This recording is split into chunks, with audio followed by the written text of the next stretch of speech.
Pilipinas kong mahal, ang puso ko at buhay man sa iyo'y ibibigay. Tungkulin ko'y gagampanan na lagi kang paglingkuran. Ang layag mo'y pabantayan, Pilipinas kong hirang.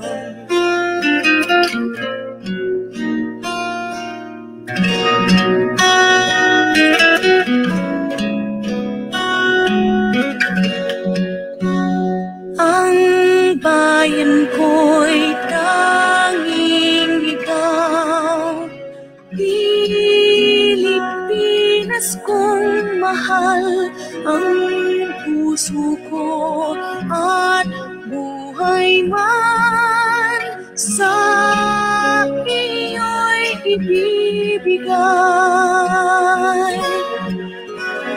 Tungkulin ko'y gagampanan na lagi kang paglingkuran. Ang layag mo'y pabantayan, Pilipinas kong hirang.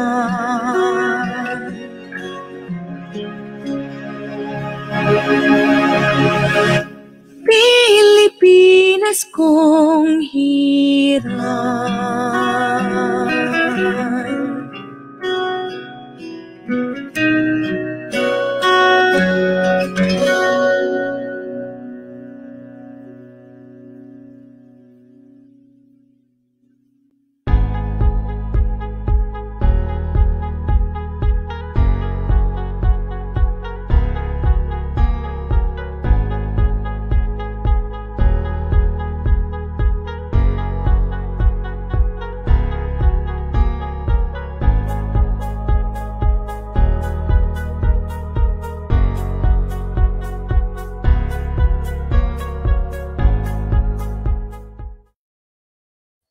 Isa pa pagpalayang araw sa ating lahat, mga ka-inclusion. Ako po ang kawal ng inclusion, Kawali Kukunet.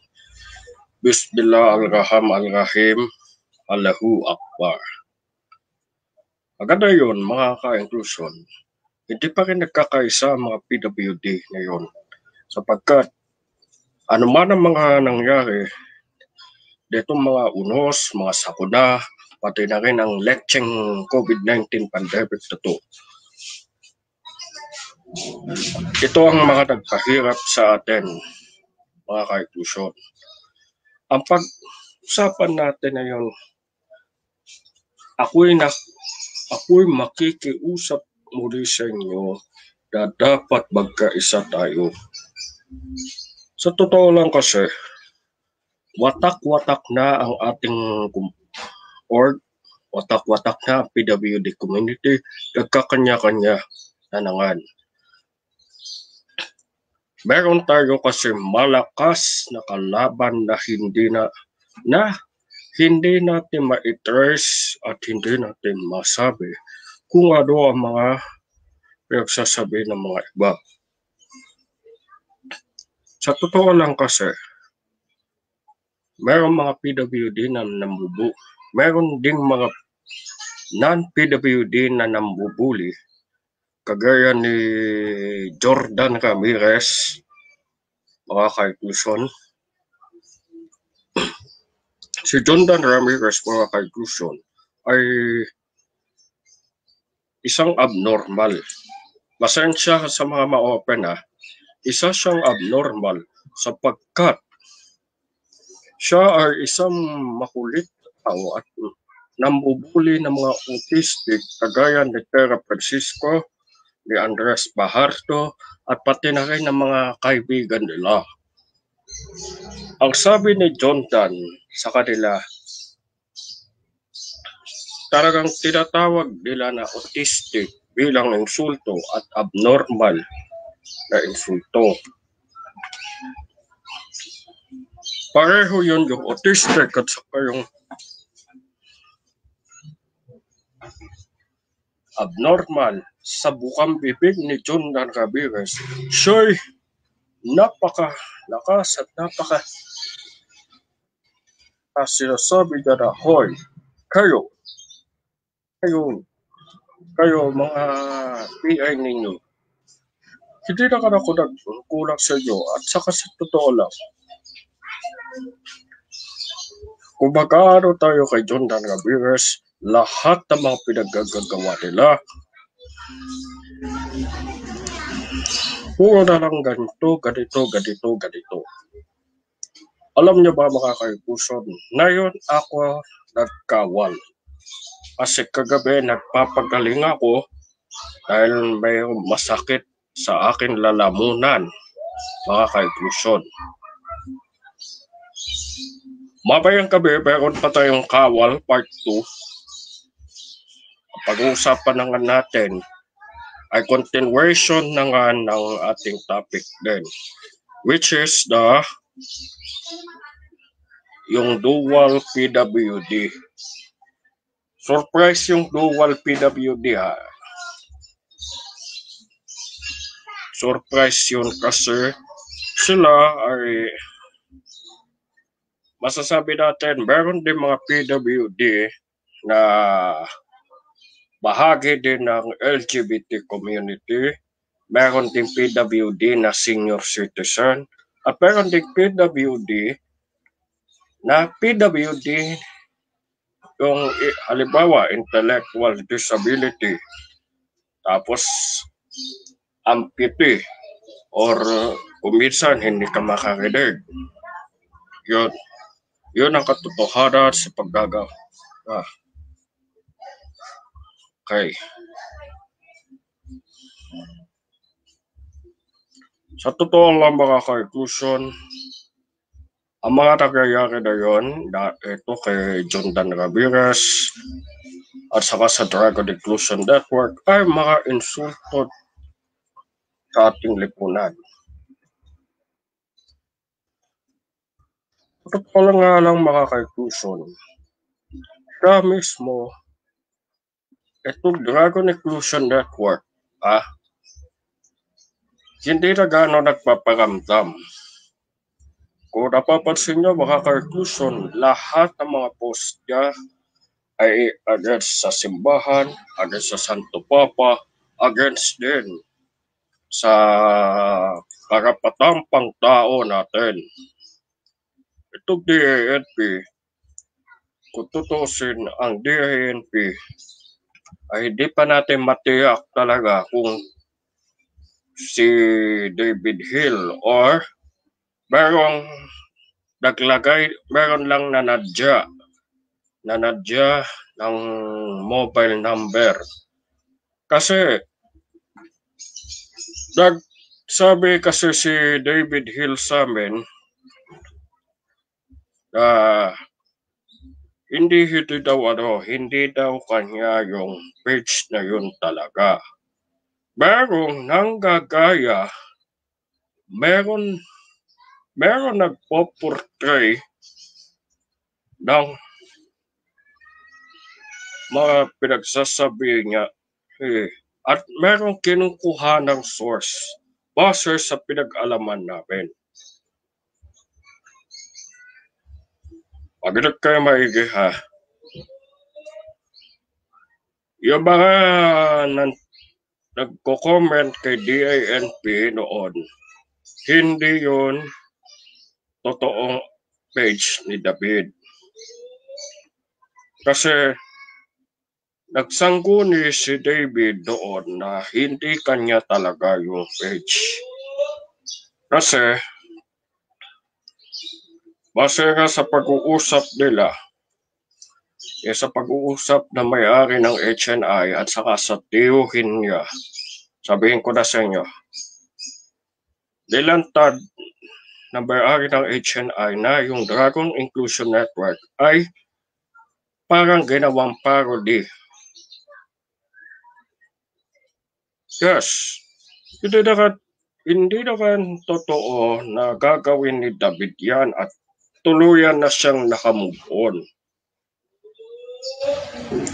Tinuluyan niya nakamove on sa mga kaaway. That's why he deactivated FB for the sake of his life.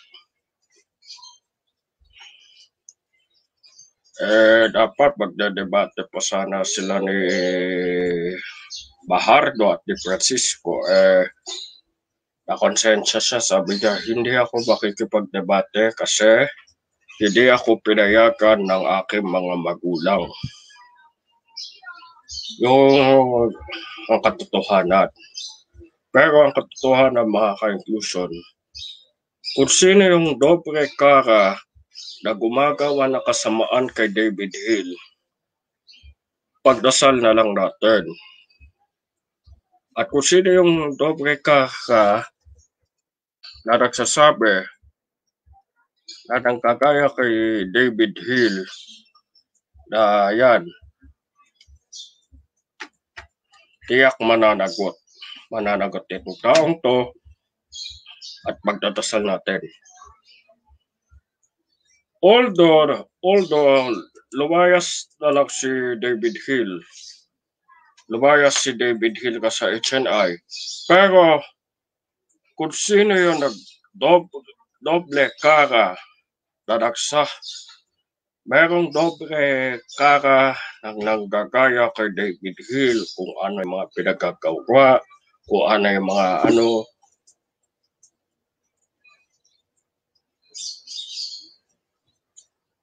Bakit ko sinabing doble kara?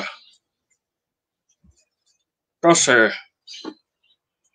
uso na yun kasi ang mga hacking, mga fake news. Halimbawa,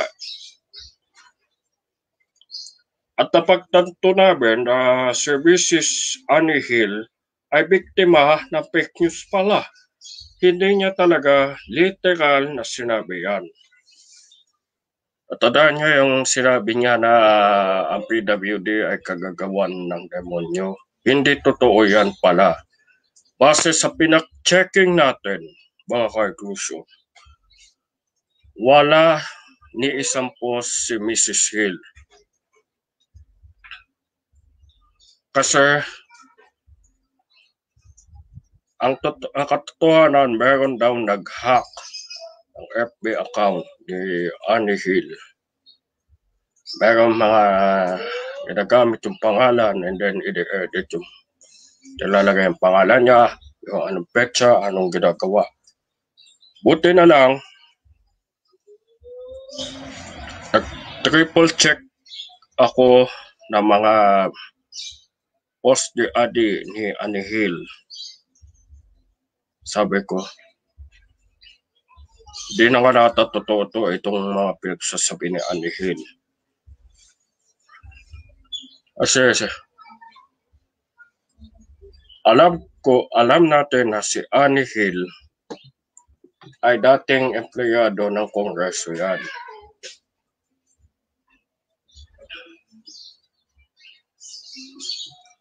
And then, ito si David Hill na kan, ngayon, nung tumawag yung may-ari, tinawagan na may-ari yung tiyuhin niya, sabi ng tiyuhin niya, bakit kayo parang kinumpronta ng una? Tignan nyo.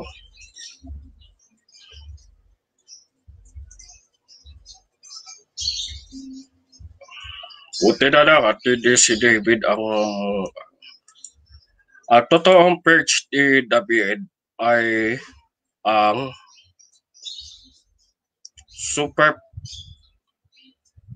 yung Sacramental Christian Gift Shop na ngayon ay cease and desist dahil nga sa inactivity na rin. Biruin nyo, yung inactivity ng SCGS ay bunga na rin ng para naapektuhan sila ng Dragon Inclusion. Kasi naghinala tayo na naghinala, naghinala tayo na naghilala. Sinabi nila na hindi amin to.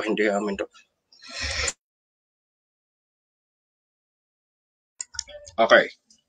Nakamute ako kasi nag-ano lang ako eh. Anyway, dadako tayo mamaya. Dadako na tayo ulit kung ano yung mga pinagkakagawa nila. Bakit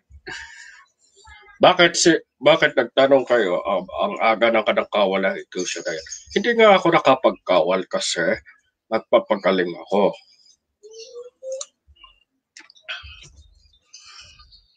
At saka sa totoo lang,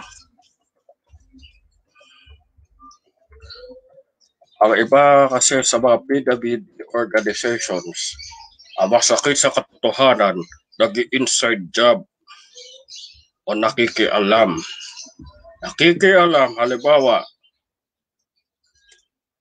Halimbawa, isa kang informal na grupo, tapos bigla papasok yung formal na grupo, sasabihin nila, hoy, bawal yung ginagawa nyo, ikikal kebe-kebe. Yun. Bakit ko pinatamaan yun? Sapagkat yun ang uso na mga uso na yun. Yung pakikialam, halimbawa makikipag-partnership ka sa isang formal na group. And then makikialam ka, makikialam itong formal na group na to, baka suriin kung ano ang sino yung mga member nila na member nyo rin at higit sa lahat, wala na. Mabuti na lang. Talagang nagdesisyon itong may-ari na putulin na ang pakikipag-ugnayan nila doon sa isang formal na org na yun. Dahil sa continuous way na pakikialam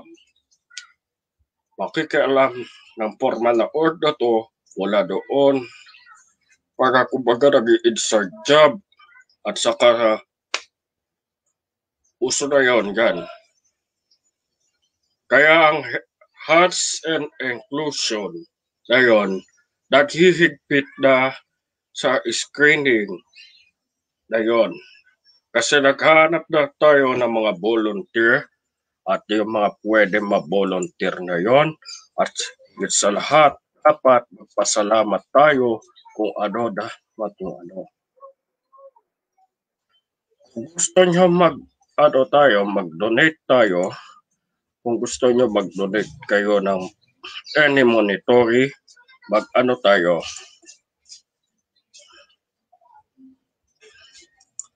mag-donate tayo ng monetary, any amount will do, gawin natin dyan. Paano tayo mag-donate?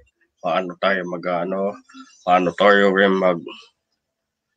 kami makakatulong?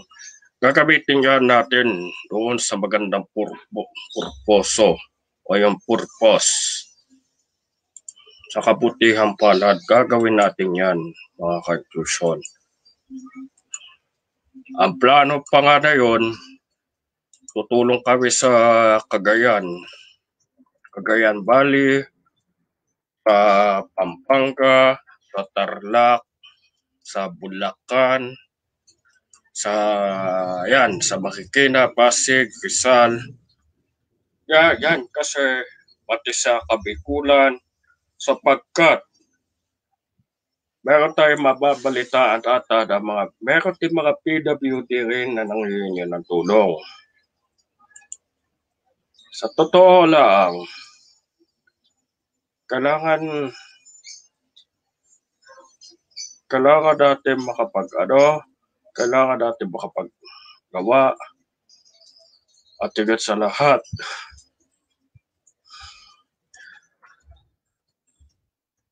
tayo dapat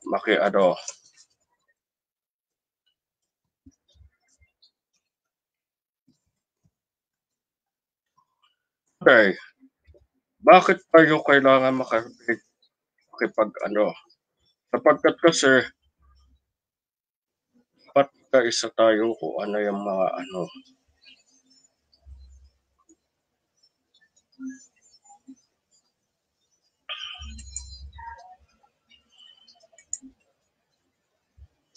Saka pangalawa, kailangan natin magkaroon din ng konkretong solusyon. At sinasabi nga ng ibang tao, ang HNI daw ang magiging susunod na mecca ng PWD. Yung PWD volunteerism o yung inclusion volunteerism. Sana ipagdasal ninyong lahat ito dahil kailangan natin magkaroon ng unity, kailangan natin magkaroon ng kagaya nga na sinabi ko. We must unite. We must unite kung anong kailangan. Bakit ko nasabi yan, we must unite? Kasi kailangan natin yan lahat eh. Kailangan natin magkaroon ng pagkakaisa. Kasi napapansin ko, watak-watak ang PWD organization. Gaya mga pinagsasabi nila na, kayo, formal kayo. Tapos hinihingian pa. Alam nyo, ang katotohanan, hinihingian pa ang PWD. Okay. Ayan. For cash donations, mga ka-inclusion, kailangan natin sino ang gusto mag-donate para sa ating PWD, kailangan natin magkaisa. Ito yun. 0908-638-8270. Ulitin ko ha.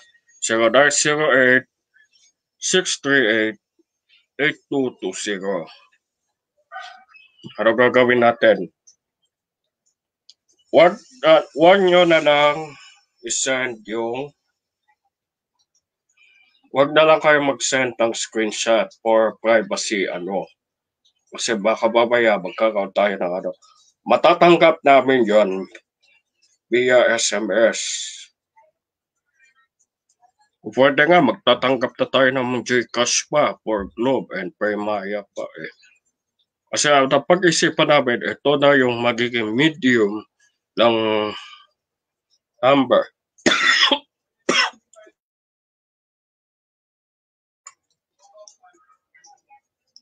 Ayan. Daldal ako ng daldal.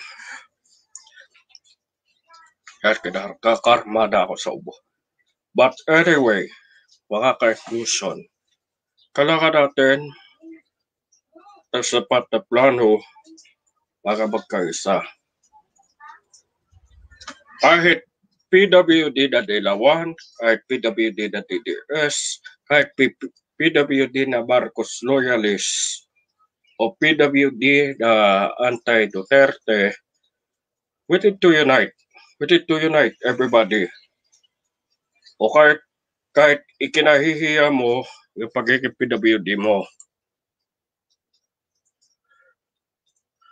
Yung kinakahiya ng mga magulang mo na PWD ka, welcome kayo. Welcome. You're welcome for doon sa PWD. Okay?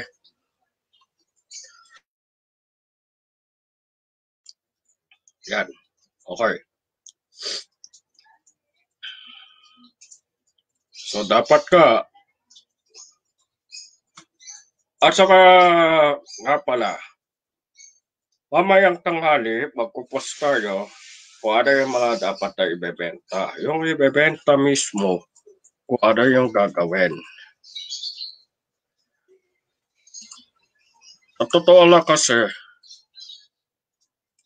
yung mga ibebenta na sticker, automatic na tatanggapin for the PWD.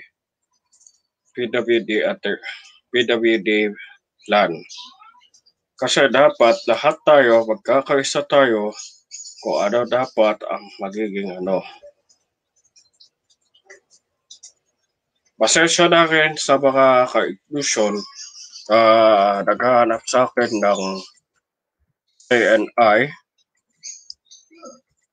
kagabi sapagkat kailangan ko magpagaling. Kaya gano'n, hindi pa ako magaling. Ang kasi ng aking tuktok. Oh?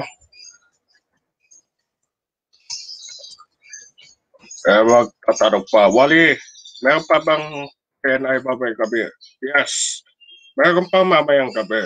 Kaya sulitin nyo na sulitin. Sulitin natin ang mga episodes na to.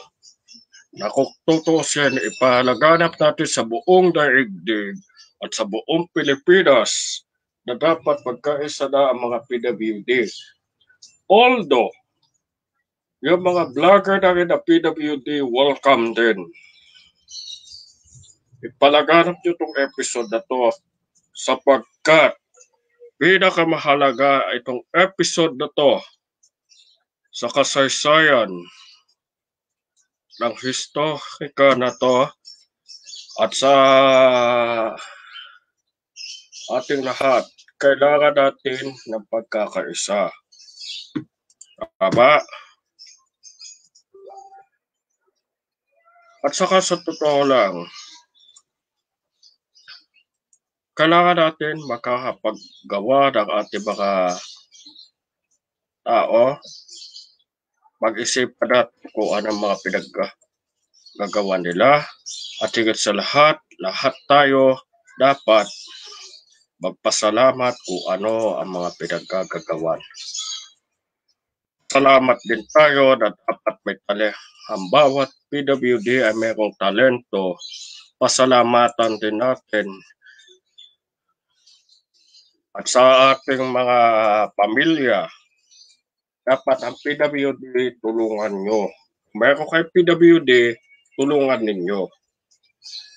Tulungan natin kung ano dapat ang gagawin. Magtulungan tayo. At higit sa lahat, bakit ko sinasabi lahat kailangan tulungan? Sapagkat kailangan natin magtagumpay, kailangan natin gawin lahat ng mga plano. I-encourage ko lahat ang mga taga-project inclusion, mga taga ano tawag nito sa disability? Okay. NCDA, ang bansang koalisyon ng kapansanan ng Pilipino, lahat tayo dapat magkaisa tungo sa mga pinagsasabi nila. Kaisa tayo kasi sapagkat ang butas ng PWD talaga ay yung pagkakaisa. Yun talaga ang totoong butas natin. Watak-watak tayo at higit sa lahat, dapat tayo mismo kung ano ang pinagkakaramdaman nila. At higit sa lahat, kailangan natin makapag-usap. Ang ginagawa kasi ng ibang ginagawang negosyo at iilang mga tao, yung mga pinagsasabi nila at higit lahat sa mga bubukang bibig ng kanila, dapat tayo ay manindigan. Ginagawa nilang negosyo, ginagawa nilang hanap buhay ang PWD at higit sa lahat, kayo mga tao, kayo mga PWD, dapat ipakita nyo sa mga dayuhan, sa mga kapwa Pilipino na hindi tayo mangbang, hindi tayo bobo, hindi tayo tanga, hindi tayo gago, at higit sa lahat, hindi tayo abnormal.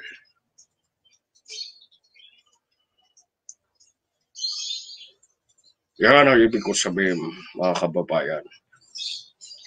Kaya gusto kong magkawal tayo.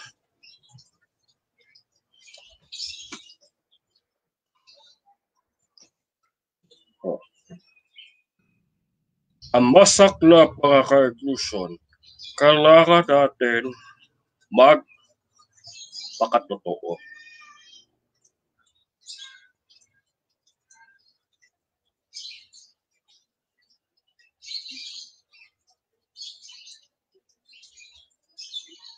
Wali, paano kung may depression yung tao? Kabilang ba yan? Yes, kabilang. Kabilang yung mga may depression. Sa halip na ikulong sa bahay, kahit nakakulong sa bahay, tulungan. Tulungan nyo kung paano may tama. Kung ayaw niya, kung ayaw ng tao, halimbawa yung mga may, kung ayaw ng tao makipag-usap sa magulang, abayaan, mapapagod din yan.